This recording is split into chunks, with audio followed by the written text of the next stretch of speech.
Have you ever caught your reflection in the mirror, paused, and quietly asked yourself, when did I start looking this different?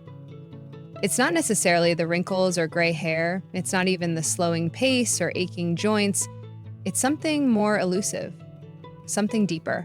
There's a quiet shift that happens with time, one that sneaks up on you not with a loud bang, but with a whisper.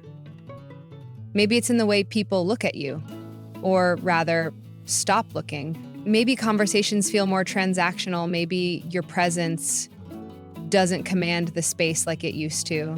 The truth is, most of the things that make us look or feel older aren't really about age, they're about presence. And here's the real kicker: no one tells you when it starts to slip.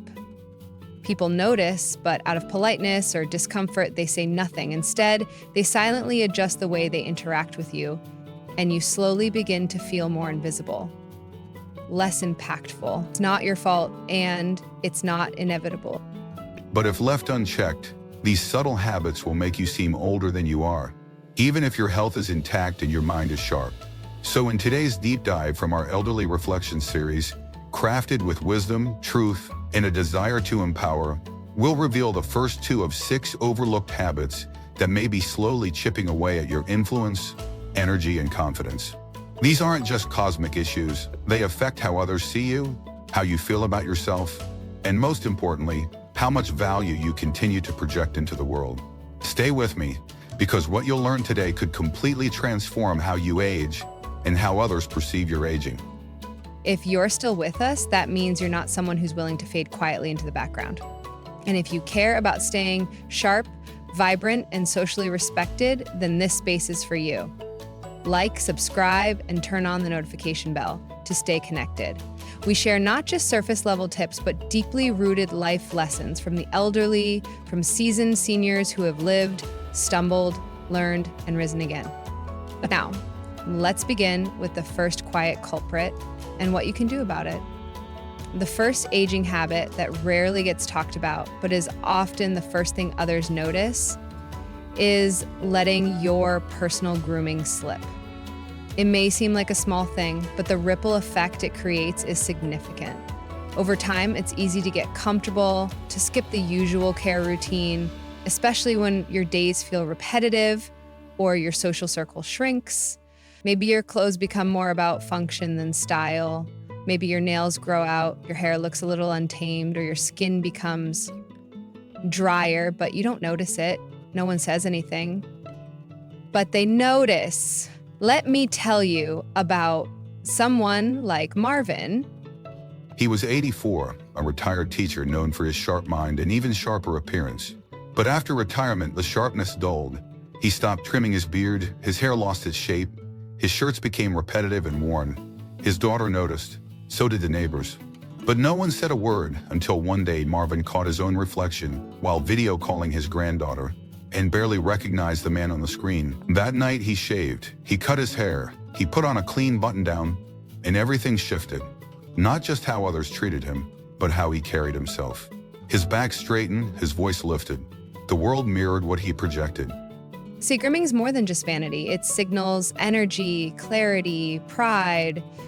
According to senior health studies, well-groomed individuals are perceived as more alert, more engaged, more trustworthy, and most importantly, it makes you feel better.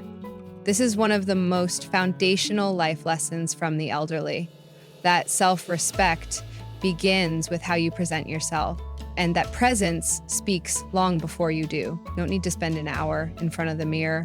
Just focus on the basics. Regular haircuts, trimmed nails, clothes that fit, not oversized, not outdated. Add a gentle face moisturizer and lip balm to avoid the dry, tired look. And if you wear facial hair, keep it clean and intentional. These simple adjustments project vitality. They communicate that you still care, that you're still here, still present, still powerful. That's the kind of silent signal people feel and respond to, even when they don't consciously know why. Now, the second habit, one that slips in even more quietly, is speaking too loudly or interrupting conversations. This one is tricky because it's often not intentional. As we grow older, hearing tends to fade gradually, And when you can't hear yourself clearly, your voice gets louder, your timing shifts, and you may find yourself speaking over others or dominating conversations without even realizing it. Again, no one tells you, they simply start pulling back. Let me tell you about Donald. He was 79 and absolutely loved storytelling. Family gatherings were his moment to shine. But slowly, his stories got louder. His voice overpowered others. He started interrupting without meaning to, and eventually people stopped engaging. He thought it was because the younger generation didn't respect him. But the truth was, they were simply overwhelmed. Then one day his daughter recorded a family dinner. Watching it back, Donald saw what everyone else had been experiencing. He was stunned. The next week, he had his hearing tested. He got fitted with a subtle hearing device, and within days, everything changed. His tone softened, his timing adjusted. His stories felt like conversations again, not speeches. And people leaned in to listen, because they felt heard too. Our hearing loss isn't a flaw. It's natural, but how you respond to it is what defines your presence. So what can you do? First, start paying attention to how others react when you speak. Do they pull back? Do they nod politely but seem disengaged? These are subtle cues. Second, schedule a hearing test. It's painless and enlightening. Lastly, slow down your speech, pause, let others finish, and don't just wait for your turn to speak. Listen with intent. A true conversation is an exchange, not a monologue. And when people feel heard, they start wanting to hear you. That's a powerful gift. And it's one you can give at any age. These first two habits may seem small, but the impact they have on your relationships, your confidence, your ability to engage meaningfully with the world is massive. And they're 100% fixable. But don't stop here. Next, we'll tackle two more hidden aging habits: the quiet ways your wardrobe and your words shape how the world sees you, and how to reverse that perception instantly. We're just getting started. Let's continue this journey. If you've made it this far, it means you're someone who doesn't accept the idea of fading quietly into the background. You're searching for something deeper than cosmetic fixes. You want presence, respect, to stay mentally sharp, socially vibrant, and emotionally grounded as you age. That's why we're diving into the next two habits, ones that often go unnoticed on the surface, yet deeply affect how others perceive your energy, confidence, and relevance. These aren't just tips. They're anchors from elderly wisdom, hard-earned over decades, and now passed on as life lessons from the elderly.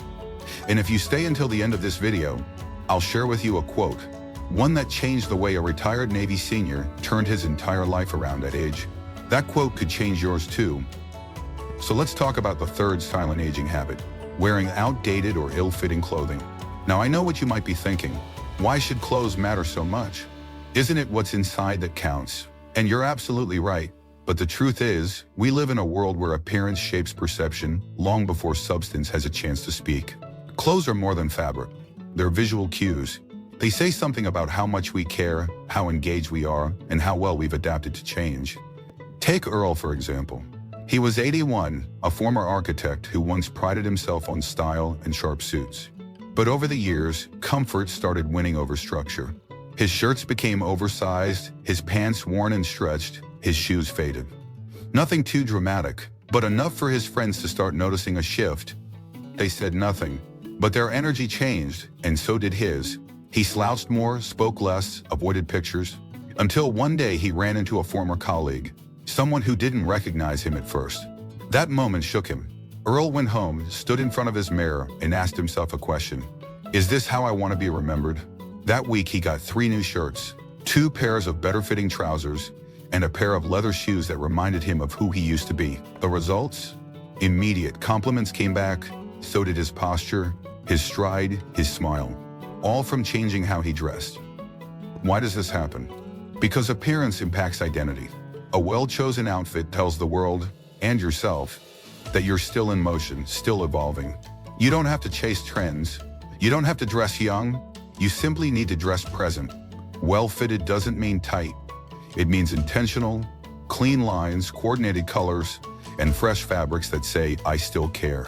And if you're unsure where to start, ask someone you trust or go into a store and ask a stylist. Believe me, they'd love to help. In fact, one of the easiest ways to stay mentally sharp is to keep making small style updates. It keeps you observant, flexible, curious. These are all traits associated with senior health and long-term vitality. Now let's move into the fourth aging habit, and it might surprise you: complaining or criticizing too much. This one often creeps in quietly. At first it sounds like casual conversation. Comments about how things used to be better, how people aren't respectful anymore, how the world is too fast, too digital, too impersonal. And you're not wrong, but here's the truth that even the most respected elders admit. Once they've reflected deeply, constant negativity, even when subtle, drains a room. People might smile and nod, but over time they start avoiding long conversations with you. Not because they don't care, but because the energy begins to feel heavy. Let me tell you about Dennis, a 76-year-old retired engineer and proud grandfather of 5. Dennis had strong opinions about everything: politics, music, modern parenting, even coffee. His grandchildren loved him, but slowly their visits became shorter. His daughters started calling instead of coming by.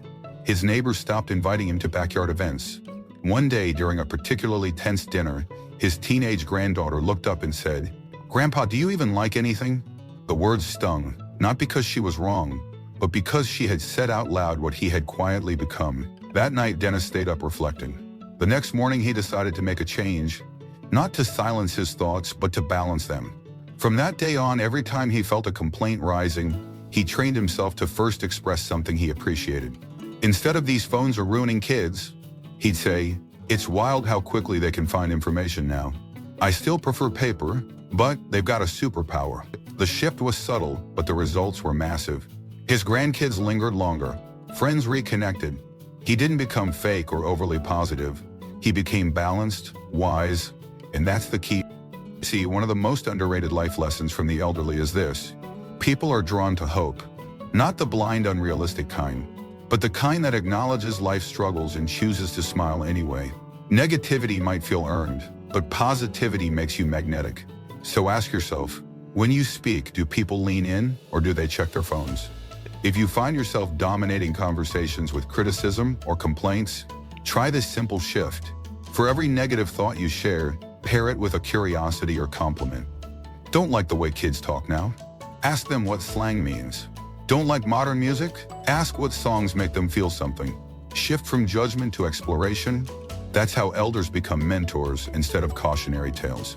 That's how you become not just heard, but sought after. Now, earlier I promised you a quote. It came from Captain Mason, a retired Navy officer who said something to me during a veterans luncheon that I've never forgotten. He was 85 at the time, sitting straight as a beam, eyes sharp as ever. When I asked him what the key to staying relevant was, he said this: "The day I stop learning is the day I start aging." That quote changed the way I approached every interaction with my elders. It also changed how I saw myself. Because aging isn't just physical, it's philosophical. And every day you either lean forward into curiosity or shrink backward into comfort. To wrap things up, we're going to cover 2 final habits that are often too uncomfortable to talk about openly: your posture and your personal hygiene. They're delicate subjects, but if left unaddressed, they can completely undermine everything else. So if you're serious about projecting strength, staying confident, and living the kind of inspired, respected life that leaves a legacy, don't miss what's next, because in the next segment, we'll not only break down how to fix these last 2 habits, we'll reveal how changing just one of them has been proven to make people appear up to 10 years younger, without surgery, products, or spending a dime. Stay with us, we're not done. In fact, the most powerful moment is still ahead. We've come a long way already. You've learned how the world quietly changes how it sees you when you let small habits go unchecked. You've seen the subtle power of grooming, of measured conversation, of updating your wardrobe and letting go of bitterness. But now we arrive at the final 2 habits. And I'll be honest, these might be the hardest to talk about. Because unlike fashion or hearing tests, these habits deal with the language your body speaks before you say a single word. They're about presence, they're about dignity, and they can either lift your image or silently break it down. If you've ever walked into a room and felt like people treated you as if you were fragile, invisible, or unnecessary, the next few minutes may explain why. But more importantly, they'll show you exactly how to reclaim your space, your energy, and your power as a senior voice of influence and inspiration. This isn't about perfection. it's about intention. And the smallest adjustments can produce the most powerful transformations. This is the heart of elderly reflections. Let's begin. The fifth habit that can make you look and feel far older than your years is something most people never realize until it's already happened. Ignoring posture and body language. And yet, this one element alone can change everything. Think about it. Before you say a word, before someone hears your voice or sees your clothes, they notice how you walk, how you stand, how you sit. And over time, if you're not paying attention, your body begins to speak a message you didn't mean to send. Slouched shoulders, shuffling feet, downcast eyes. All of these cues tell the world, I'm tired, I'm fragile, I'm withdrawing. Even if you're not, let me introduce you to Eleanor. At 84, she was healthy, bright, and independent. But as she walked through the grocery store, strangers kept asking if she needed help. Her family began hovering too much. She couldn't understand why, until one day she saw a photo taken at her grandson's birthday party. There she was, arms crossed, shoulders hunched, barely smiling. She looked disconnected. That photo hit her like a lightning bolt. It didn't reflect who she was inside. So she made a choice to change, not her age, not her height, but her posture. She started doing simple stretches every morning, practicing walking with her shoulders back, chin slightly raised. She even put a sticky note on her mirror that read, "Own your space." Within a week, something changed. People stopped offering help she didn't ask for. Her neighbors started treating her more like a peer than a patient. Even her son said, "Mom, you look different. Did you change something?" And she had.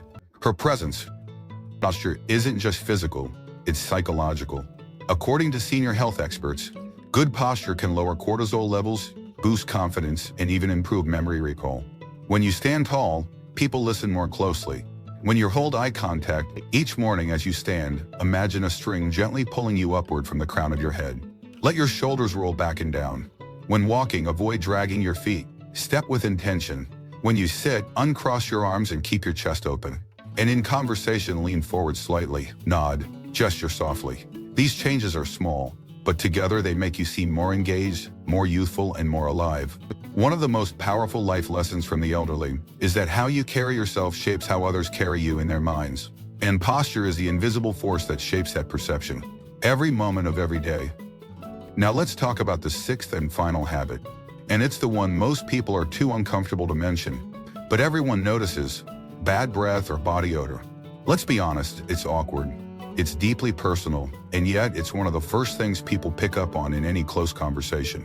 As we age, our sense of smell weakens, so we may not notice what others do. Certain medications, dietary changes, and even simple dehydration can lead to shifts in body chemistry that produce unfamiliar odors. And sadly, most people won't say a word. They'll simply take a step back, end the conversation faster, or stop engaging altogether. I want to introduce you to Frank, 79, the most talkative guy in his building. He loved chatting with the neighbors, joking with the mailman, sharing quotes from his favorite books.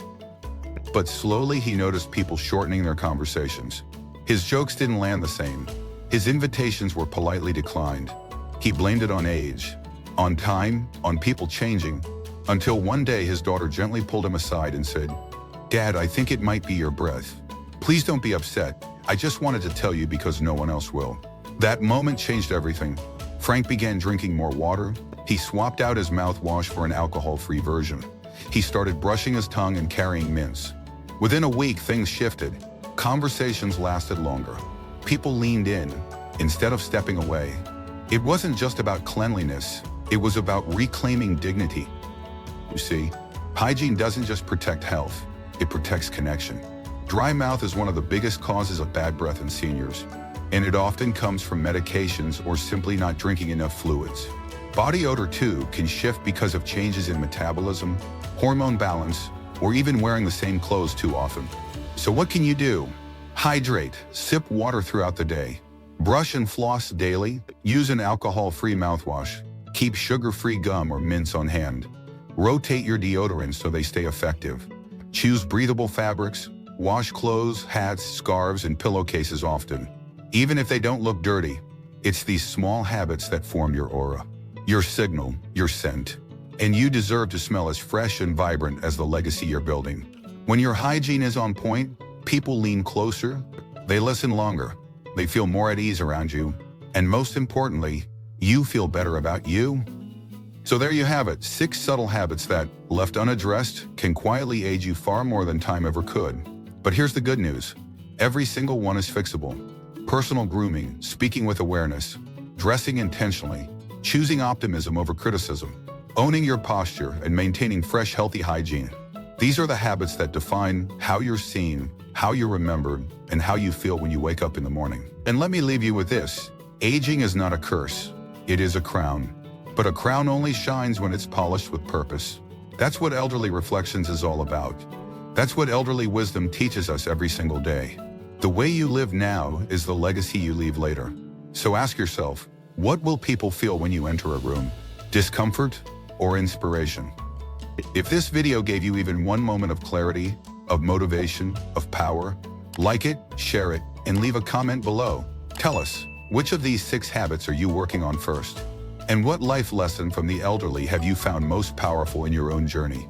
Your voice matters, and by sharing it, you help light the way for someone else. Remember, you're not invisible. You're not finished. You're evolving. Keep learning. Keep standing tall. Keep being the version of yourself that younger generations can look to and say, that's who I want to be one day. Thank you for staying with me through this journey.